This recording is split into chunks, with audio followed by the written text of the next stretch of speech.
What's good, Pack Nation? Welcome to Packin With Gary. We discuss the good, the bad, the ugly, and everything in between. All right. Today it's all good. Remember, I told you on the last episode, it's gonna be a good week. All right. So we just smacked up Syracuse.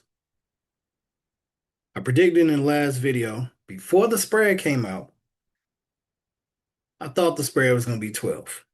Started at 12, got down to I believe about 11. Um, and once I saw that, I was like, oh, we're gonna win by 20. And I know that when I make a prediction like that, y'all are probably like, whoa, Gary, pump your brakes. But with that being said, I think we do win by 20. We won't start slow again, and we'll step into Lenovo on fire since it's so cold outside. On top of that, we also play Wake this week on Saturday. And unfortunately for them, it's at their house. So y'all know what that means. Away state, problems for everybody. I want you to stay positive this week. And it's okay to get excited about our team. So please like, subscribe, share with your other Pack fans. And as always, go Pack. All right, I said Monday. Mine said Monday. We can get excited about our team. I know as Pack fans, it makes it a little tough. But right now, I think they're doing enough for us to get a little hype. Okay. Darian showed up. Thank you, Darian. Q played mature. He was under control. Lubin did what we expect of him. I mean, I'm not gonna lie. I do take it for granted that he's gonna be consistent. Listen, I know people were concerned about Q in this game, and you probably thought he was gonna be a hot mess. But this guy showed up, and he proved we can probably depend on him. I mean, he's been one of our most consistent players, and even in an emotional game like the one he just had, I think he did pretty well. So he's got all my confidence. Let me ask you this. Who do you think is our most dependable player on the team? Is it Lubin or is it Q? For those of you who may not be following our pack as close as you should, that question is it Van Allen Lubin or is it Quadir Copeland? I mean, to me, it's a tight race. So I want y'all to let me know what you think. They both give us everything, night in, night out. We have yet to question either of their efforts. And I know Lubin isn't as vocal as Q, but he's got just as much heart. Now, look, I got Williams. If he plays at this level consistently, then yeah, the Red Reckoning is here. It's on. I'm ready to claim that. It's that simple. We all know that. Okay, let me talk about my man Terrence Arsenault. All right. He's still not getting the minutes that I want him to get. But I'm telling you, if Wade, nah, not if Wade, there's no way Wade looks at the metrics and the numbers, analytics, all that stuff he enjoys, and sees what Arsenault does for the team and decides to keep his minutes where they're at. He's going to see it's blatant. It's staring him right in the face. He's got to play this guy more, and we're going to see it. So I'm going to just be patient. And plus, we're winning, so I'm not going to complain too much. Now, if y'all don't know by now, I'll tell you why I'm such a huge fan of Arsenault. Okay? The guy's important.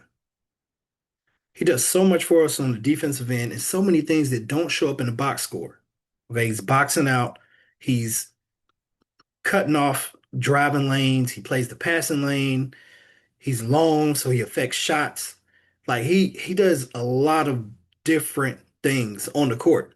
I know it's plus minuses through the roof, so it's only a matter of time. So let's talk about State as a whole, team wise, when it comes to the stats. All right, we shot 50% from the field. We were only 29% from three, and that's mainly because Abel and McNeil, who is back to that old form where he's jumping real high for no reason. Hence, it's causing him to be inconsistent. And yeah, he hit a couple in Clemson game and Pitt, but I had a feeling I was like, this is not going to last because he did that before. We know he's a streaky shooter, but he was way more consistent when he wasn't getting as much lift on his shot. I hope somebody corrects that and gets him back to what he needs to do. Then we're really going to be elite because we need him back to the Paul that was knocking down five, six threes, nine threes, 11 threes, however many threes he want to hit in the game. Just give him the ball. So yeah, Abel and McNeil, they went 1 for 9 from three. Okay. Now I'm not gonna keep badgering McNeil, but that's bad. Anyway, we actually out rebounded a team and by 12. I mean, the main reason was that our guards figured out how to rebound. So I don't know if it's Syracuse is really bad at rebounding or if we really put that much extra effort in. We're gonna see next game. But Abel has 7 rebounds. Arsenal has 7 rebounds. Holloman has 7 rebounds. I mean, if we get that type of production from our guards on the boards, we'll be just fine. We can play small all day, but that hasn't been the case. So we shall see. Rebounding like that from the guard position means our switching that we're doing on the perimeter that gets Van Allen out there guarding the 3-point line when a shot is taken is not going to hurt us as much as it has. That's why we've been getting killed on the boards. We play small, and then our big is on the perimeter when the shot goes up. So who's getting rebounds? Looks like our guys are starting to figure it out. At least they did in this game. Our team is off to the best start in conference we've had in like 20 years. That is wild. Our net is now 27. I know heard Coach say he wants to get in the teens, so we got to work on that. And I think we're on our way. Um, I think this team has turned the corner, right? They figured it out, then they understand how hard they have to play game in and game out. And y'all, I'm feeling good, y'all. Hopefully you are. Like, hopefully everybody's feeling good right now. There's 8 guys the coach is playing. All of them are playing their role well. And the chemistry looks solid. Okay. The vibe is good. We're rolling right now. Now we needed Notre Dame to beat Virginia last night, but of course they fumbled that. Double overtime lost. I don't even know how. I was in the car and then I got home and found out they lost. Sad. But it's all good. We'll get our lick back. Now, let's talk about Coach having to apologize during his post-game press conference. Okay. That is just crazy. He's calling off the Wolves because the pack was in full effect. All right. Y'all were going in. I was seeing it on all the social media outlets and doing research, finding out who works in the department and where they went to school and all of this stuff. It was a lot. Um, so good job, but wow. Coach started his post game off with, I'm sorry I opened my mouth. I didn't know it was such a sore subject or big deal. Well, there you go, coach. Now you understand what repping the Wolfpack is like. Okay? You're getting a taste of how passionate we are as fans and the stuff that we deal with. You couldn't even rock your own logo that you wanted to, which is crazy. And now you're apologizing that you even said how you feel, right? if you weren't sure if the Wolfpack was behind you after the shaky start and complaining about Darian, uh, and you're not really, delivering that message that you told us in the summertime, we better take note because we're still holding you down. We got these people in our athletic department, marketing department, wherever you want to say they're at in the whole institution that are not aligned. And it's frustrating. And coach, you have a right to be frustrated. You did not need to apologize. You just arrived. And it's this sentiment that is the result of other people's actions.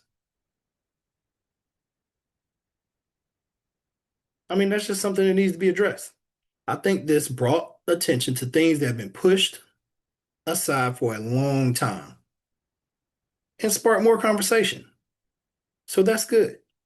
If the university thinks making Wade apologize is going to be enough, they might be highly mistaken. Putting a muzzle on Wade might be the worst thing to do for this situation. That's my opinion. As always, Pack fans, I want to thank you for watching. Would you please chime in? Tell me what you think about our pack right now. Okay? I want to know, what are your thoughts on Wade's apology? Who's our most consistent player? Is it Van Allen Lubin? Is it Quadir Copeland? Or do you have someone else in mind? And as always, like, subscribe, and share. Go Pack.